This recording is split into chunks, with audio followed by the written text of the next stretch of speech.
On commence par l'Europe et pourquoi pas la PAC, enfin je sais pas, oui. Où est-ce qu'on en est avec l'interdiction de ces saloperies genre glyphosate, tout ça? Ah oui, non, ça, on l'a Hein? prolongé pour 5 ans et Bah oui. on rediscutera dans 5 ans de son éventuelle reprolongation. Vous connaissez les tribulations que nous avons connues. On aurait pu y mettre fin si l'Allemagne avait tenu bon, mais comme vous le savez, l'Allemagne, c'est le pays d'un certain Bayer et que Bayer a racheté Monsanto et que tout le business model de Monsanto est construit sur le glyphosate et les OGM résistants au glyphosate. Et donc forcément, si cette substance était interdite, ben, on faisait que Bayer avait payé 63 milliards de dollars pour rien.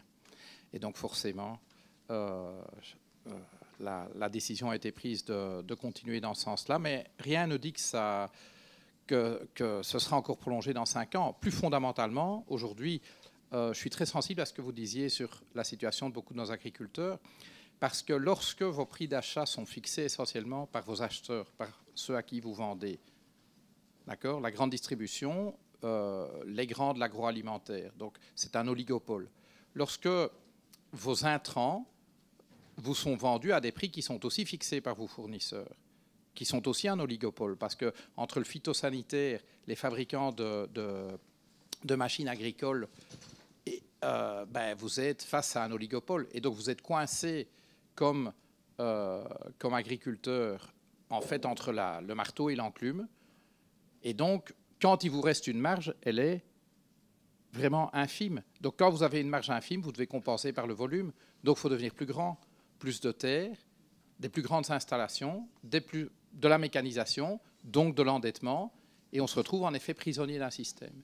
Et ce que nous disons, c'est que la politique agricole commune, aujourd'hui, en fait, pousse dans le sens de le système. Quand on voit ce que la PAC fait à l'est de l'Europe dans un cadre où c'est plus une agriculture paysanne, on est en train de pousser l'est de l'Europe à adopter le modèle de l'agrobusiness occidental. Et nous disons, ben non, il faut changer de cap. Et en fait, les aides de la politique agricole commune doivent prioritairement servir à la transition et donc en fait à permettre financièrement à des gens qui sont aujourd'hui prisonniers financièrement d'un système d'en sortir sans mettre la tête sous l'eau. Et donc, au lieu d'abord d'avoir des aides qui sont des aides à l'hectare et donc qui vont a priori aux propriétaires, nous faisons des aides qui aillent à l'agriculteur, qui soient évidemment plafonnées pour éviter des situations comme la reine d'Angleterre qui touche, comme vous le savez, ou pas, 7 millions d'euros annuels au titre de la politique agricole commune.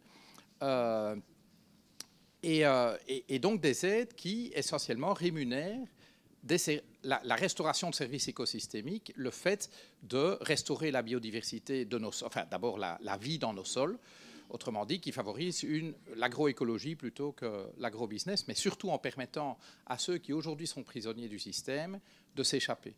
Parce que effectivement, pour moi, c'est pas un hasard que l'agriculture est une des professions où le taux de suicide est le plus élevé. Ça ne m'étonne pas. Je veux dire, quand on n'a plus d'issue, ben voilà.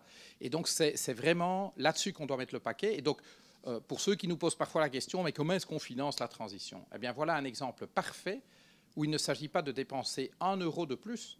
Nous disons les 37% du budget européen qui sont consacrés à la PAC, il faut le dépenser autrement.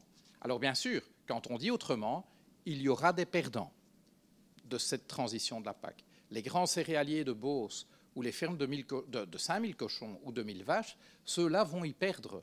Oui, je comprends, mais voilà, on ne peut pas satisfaire tout le monde. Et si ce business model-là n'est pas viable en tant que tel, quand on a une taille industrielle, ben probablement c'est qu'il ne mérite pas d'exister.